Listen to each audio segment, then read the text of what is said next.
दशरथ जी को इतने राम जी प्रिय हैं, चाहते तो रुक सकते थे, पर कहते यदि यहाँ रुकेंगे तो केवल अयोध्या का कल्याण होगा, और राम तो सारे जगत का कल्याण करने के लिए आए हैं। सबका कल्याण करना है तो जगह जगह जाना पड़ेगा। राम जी कैकेयी की आज्ञा पालन करने के लिए राम जी से विदा होकर के गए, और भक्तराज निषाद से भगवान की मुलाकात हुई। केवट के ऊपर भगवान ने कृपा करी, वहां भगवान गए, चित्रकूट में रहे। या फिर भरत जी आए, भरत जी आकर के फिर सारी सेनाओं को लेकर के राम जी के पास में गए। राम जी से बार बार अनुनय विनय किया, आप चलिए। राम जी ने अपनी खड़ाई दी, और खड़ाई को लेकर के 14 वर्ष तक भरत जी रख करके सबसे ज्यादा अत्यंत प्रिय हैं यदि राम जी को तो भरत जी।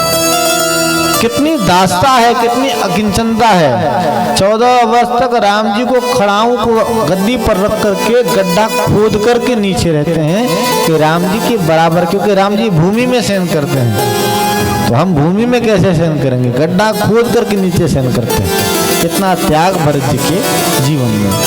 आगे राम जी गए, राम जी ने जाकर के अनेकानेक ऋषियों को, सुमंत जी के ऊपर कृपा करी, अगस्त्य जी के ऊपर कृपा करी, और श्री सत्यनुसुईया जी के आश्रम में भगवान राम जी गए। जानकी जी को पतिव्रता धर्म का निरूपण सत्यनुसुईया माता ने समझाया, और कई दिनों तक यहाँ पर रहे। बाद में माता जानकी जी का हरण, हनुमान जी सुग्रीव इत्यादि से मिलन, लंका पर पुल बांध करके रावण के साथ युद्ध, भगवान ने, लक्ष्मण जी ने, अन्य बांधवी सेनाओं ने मिलकर के श्री मेघनाथ, अक्षय कुमार, विभीषण के ऊपर कृपा, भाग्यदित्य का वध, कुंभकर्ण का वध, रावण का वध, खरदूषण का वध, भगवान ने एक एक करके सारे दैत्यों को मार करके मानो पृथ्वी का भूभार हरण कर लिया हो, पृथ्वी को भार को हल्का किया हो।